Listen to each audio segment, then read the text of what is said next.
I read an article several weeks ago. It was by somebody working for a journal, some medical journal or health journal, and I don't even remember which one, so I don't want to misquote it. But they had been doing some research and went back in time, and they found evidence that an editor or author or somebody had taken that working for that had taken money from sugar companies to assist with the promotion or to massage the details of some research that was being done in order to uh, insinuate, suggest that the cause of heart disease and obesity and various things was fat, uh, various types of fats and oils, which it sounds reasonable that if you're fat, then it might be because you're eating a lot of fat. That sounds logical. So it was easy to convince people. And I'm not saying that that's completely inaccurate. I mean, I suppose if you eat nothing but fat, then it's not going to be healthy for you. You know, a steady diet of bacon is probably not going to be a wonderful diet for you. Well, think about, depending on when you grew up, what you grew up with, the products you grew up with. I mean, I grew up, oh, you're supposed to have skim milk. Remember that? Oh, don't drink whole milk. Uh, or the margarine. Margarine was a huge thing. Anything based out of these vegetable oils, which aren't vegetables at all, but anything. And here's another one. In the 80s, everybody had this product in their house because it was a healthy, you know, uh, Caro syrup, which is corn syrup. And because, I mean, corn sounds like a vegetable, and vegetables sound healthy, right? So we all had these products. And why did we have these products? Because there was research, and the research showed that this was good for us, and now we know. Now there's plenty of research that shows that this was not true. Now this is not a anti-pharmaceutical, this is not a health nut thing, this is not an anti-vaxxer thing. If you want that, you can go to Facebook, scroll down for about 30 seconds, and you'll find someone you can read all their stuff. That's not what this is. The purpose of this is to say, when God designs something, He knows how it works best. And when we start doing all these synthetic things and fake things and coming up with our own plans, especially when our motives are not good, it works very poorly. Let's leave the health. That's just an illustration. But if we designed a system, if we said, here's a group of people, we put them all in a room, and said, I need 5 ways to treat the COVID situation that we have. And they came up with 5, and so we said, okay, now we're going to best to worst, let's look at what these are going to be. And we had the ability to do the research, and we went through and we said, okay, these are, 1, 2, 3, 4, 5. These are 1 being the best, 5 this will be the worst. We picked like number 4 in terms of dealing with this. What did we do? We sequestered our elderly population, the most vulnerable, with underlying risks, in facilities across this country, hoping that no one with the COVID but not showing symptoms was going to somehow get in there. And of course, they did, all over the place. And so it spread like wildfire because we said, well, we can't do anything. We can't even open windows. They can't get any exercise. They can't go outside. Nothing, because we've got to keep them inside, and we kept them inside where this stuff is going around, and we made the situation far worse than it had to be. That's just a fact. I want you to think about this. Paul writes to Timothy, and this is not just an opinion. Paul writes to Timothy. And his first letter to Timothy is primarily it's how to treat different groups in the church. There's how the elders and deacons and younger women, older women, younger men, slaves, masters, all of it. And in chapter 5, he starts talking about widows.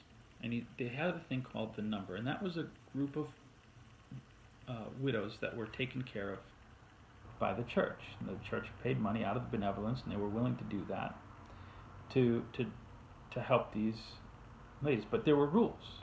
You had to be a certain age. You couldn't be 60, or you couldn't be younger than 60, and you couldn't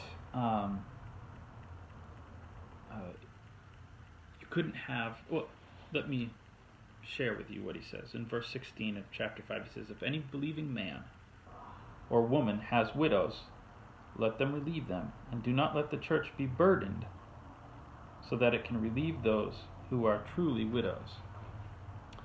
And so, what he says here, if you have an alternate way of being supported, then you need to be supported that way. If you're a Christian man, a Christian woman, and you have a means to support a widow, then you do that. I want you to notice something. And this is important that you hear this the right way. He calls elderly people a burden. That's kind of harsh. Why does he call? He says, don't let the church be burdened. He's not talking about the people themselves, but he's talking about the financial burden. And this is what it comes down to. So many people have ulterior motives. Why did he have to tell people in the prime of their life to take care of their widowed ones, or their loved ones who are widows? Because they're a financial burden.